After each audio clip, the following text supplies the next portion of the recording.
স্ত্রীর কাছে এই 10টি বিষয় কখনো গোপন করা উচিত নয়। 1. আপনার আয়, ঋণ, সঞ্চয় বা আর্থিক সমস্যা সম্পর্কে সব তথ্য জানানো উচিত। এটি পারস্পরিক দায়িত্বশীলতার সম্পর্ক গড়ে তোলে। 2. আপনার শারীরিক বা মানসিক স্বাস্থ্য সম্পর্কিত কোনো বিষয় লুকোবেন না। এটি সহমর্মিতা ও সহযোগিতা বাড়ায়।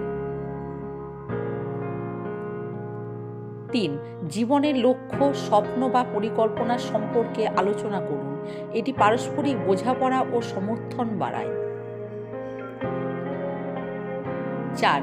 অতীতের সম্পর্ক নিয়ে যদি কোনো প্রাসঙ্গিক তথ্য থাকে যা ভবিষ্যতে সমস্যা সৃষ্টি করতে পারে, সেটি শুরুতেই পরিষ্কার করে বলা উচিত। 5. খারাপ লাগা বা কোনো মনোকষ্ট থাকলে তা স্ত্রীর সঙ্গে শেয়ার করুন। এটি মানসিক বন্ধন মজবুত করে।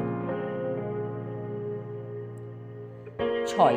আপনার বন্ধু, সহকর্মী বা পরিচিতদের সঙ্গে সম্পর্ক সম্পর্কে তার কাছে স্বচ্ছ থাকুন সবসময়। 7. যদি কোনো পারিবারিক বা সামাজিক চাপ অনুভব করেন, তা সঙ্গীর সঙ্গে আলোচনা করুন।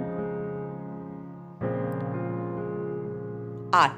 যদি পারিবারিক কোনো গোপন বিষয় ভবিষ্যতে প্রভাব ফেলতে পারে, তা আগে থেকে শেয়ার করুন। 9. কোন বিষয়গুলি আপনার পছন্দ বা অপছন্দ তা চেপে না রেখে সরাসরি তাকে জানিয়ে দিন। 10. বর্তমানে আপনার দ্বারা কোনো বড় ভুল হয়ে গেছে, আপনি ভয় পাচ্ছেন স্ত্রী হয়তো আপনাকে ছেড়ে চলে যাবে, তার জন্য আপনি ঢাকার চেষ্টা করছেন।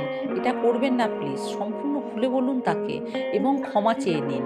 এতে হয়তো আপনাদের স্বামী স্ত্রীর মধ্যে অশান্তি শুরু হবে, আবার দেখবেন ধীরে ধীরে মিটেও যাবে। কিন্তু বাহ্যিক অশান্তি থেকে আপনি নিজেকে বাঁচাতে পারবেন। এটি সবসময় মনে রাখবেন, সততা আর খোলামেলা কথা বলাই সুখী দাম্পত্য জীবনের চাবিকাঠি। আর একটি সুখী দাম্পত্য জীবনে গোপনীয়তার কিন্তু কোনো জায়গা থাকে না। ভিডিওটি যদি ভালো লেগে থাকে, লাইক, শেয়ার, কমেন্ট করে পাশে থাকার অনুরোধ রইল বন্ধু। ভালো থাকুন, সুস্থ থাকুন। নমস্কার।